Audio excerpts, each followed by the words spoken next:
ખભે હાથ, માથે અદબ. તો બાળકો આજે આપણે એક સરસ મજાની પ્રવૃત્તિ કરવાની છે, બરોબર? એના માટે હું કેટલીક વસ્તુ લાવી છું. ચલો, આ શું છે? પછી આને શું કહેવાય? પછી આ શું છે? અને આ શું છે?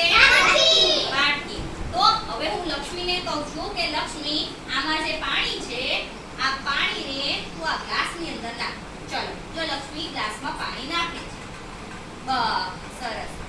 તો આમાં પાણી કેવું દેખાય છે તને? આનો કોઈ રંગ હોય નહીં. આ ચાકતો પાણી કેવું લાગે છે?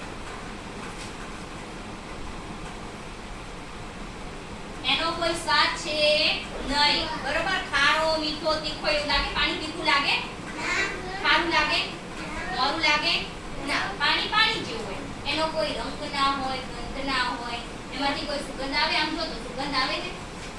નથી આવતી. તો આ પાણીના ગુણધર્મ છે. શું છે? કે પાણીનો કોઈ રંગ હોય નહીં, પાણીમાં કોઈ ગંધ હોય નહીં, અને એનો કોઈ આકાર ના હોય. પાણીનો કોઈ ફિક્સ આકાર ના હોય. જેમ કે જો હું ગ્લાસમાં આ પાણી નાખું છું, તો અત્યારે પાણી કેવા આકારનું થઈ ગયું? ગ્લાસ જેવા. જેવો ગ્લાસ છે એવું પાણી. હવે હું આ પાણીને આ ડીશમાં નાખું છું. શેમાં નાખું છું? ડીશમાં. તો હવે પાણી કેવા આકારમાં થઈ ગયું? ડીશ જેવો આકારનું. કેવા આકારનું? ડીશ. હવે આ ડીશમાંથી પાણી હું નાખું છું વાટકીમાં. શેમાં નાખું છું? વાટકીમાં. તો હવે પાણીનો આકાર જો કેવો થઈ ગયો? વાટકી જેવો. Very good. વાટકી જેવો. કેવો થઈ ગયો? વાટકી જેવો. એટલે પાણી જેમ વસ્તુ બદલાય એમ એનો આકાર બદલે છે.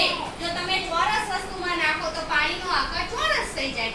ગોળ વસ્તુમાં નાખો તો ગોળ થઈ જાય. લંબચોરસ વસ્તુમાં નાખો તો લંબચોરસ થઈ જાય. ત્રિકોણ વસ્તુમાં નાખો તો ત્રિકોણ જેવો થઈ જાય. એટલે પાણીનો આકાર બદલાયા કરે છે. તો એના ગુણધર્મની આપણે જાણકારી લેવાની છે કે એનો કોઈ રંગ નથી, એને કોઈ ગંધ નથી, એને કોઈ સ્વાદ નથી, એનો કોઈ